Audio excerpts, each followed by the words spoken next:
برای این کار ما در هر بخش که نیاز داشته باشیم مشتری را قبلا ثبت شده بود ویرایش را حذف کنیم. نمونه مثال در لیست مشتریان ما میتونیم مشتری را با کلیک کردن روی بخش ویرایش، روی صفحه ویرایش رفته و مشخصات مشتری را ویرایش کنیم، یا روی کلیک کردن روی دکمه حذف مشتری را حذف کرد، و یا همچنین روی کلیک کردن روی دکمه سه نقطه و انتخاب بخش مدیریت حساب میتونیم مشتری خود را آرشیو کنیم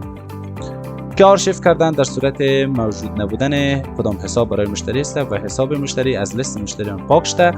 و وارد بخش حساب‌های آرشیو شده می باشد. و همچنین ما میتونیم لیست بانک ها و نمایندگی های خود را در صورت که یک حساب یا یک نمایندگی ما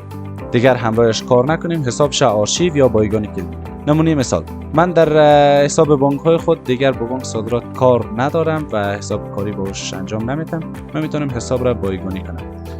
و اگر بخوایم دوباره حساب را بازگشت کنم روی قسمت بالا کلیک کرده و میتونم حساب بایگانی شده را دوباره بازگردانی کنم. و همین ترتیب در لیست نمایندگی ها همچنین من میتونم حساب نمایندگی خود را بایگانی کنم و در صورت نیاز دوباره از حالت بایگانی خارج کنم.